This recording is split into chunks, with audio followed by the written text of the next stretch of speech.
সংকীর্ণ যে হিন্দুত্ববাদ, সেই সংকীর্ণ হিন্দুত্ববাদ থেকে গোরা যখন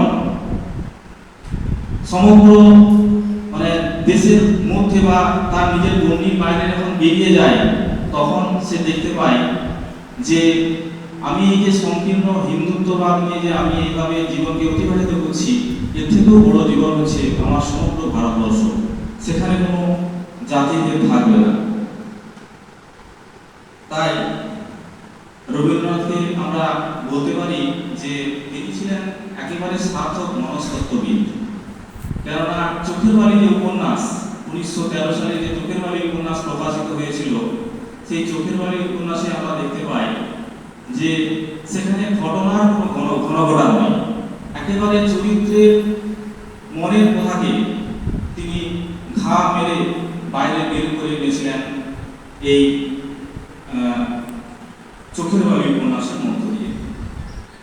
তার কবিতা, তার গান প্রতি মুহূর্তে আমাদেরকে উদ্বুদ্ধ করে। বিশেষ করে তিনি যে রূপনারায়ণের ফুলে যে কবিতাটি লিখেছিলেন, তিনি সেখানে বলেছিলেন যে রূপনারায়ণের ফুলে জেগে উঠিলাম, জানিলাম এ জগৎ স্বপ্ন নয়, সত্য যোগ্য কঠিন, কঠিনের ভালোবাসিলাম।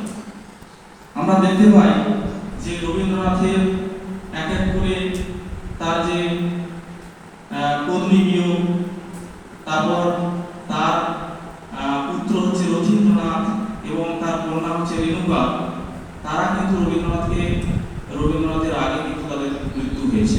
একে একে তারা তাদেরকে রবীন্দ্রনাথকে ছেড়ে চলে যাচ্ছে। তা সত্ত্বেও কিন্তু তিনি কোনোভাবেই ভেঙে পড়েন। তার রচিত গান, বিশেষ করে যদি কোনো ডাক শুনে কেউ না আসে, আজও আমাদেরকে নতুন করে বাঁচার অনুপ্রেরণা যোগায়।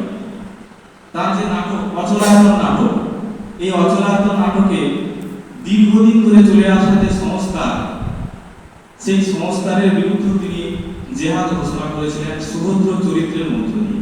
দীর্ঘদিন ধরে যে 345 বছর ধরে যে জামাটি খোলা হয়নি, সুভদ্র কিন্তু না জেনেই সেটিকে খুলে তিনি কিন্তু আমাদের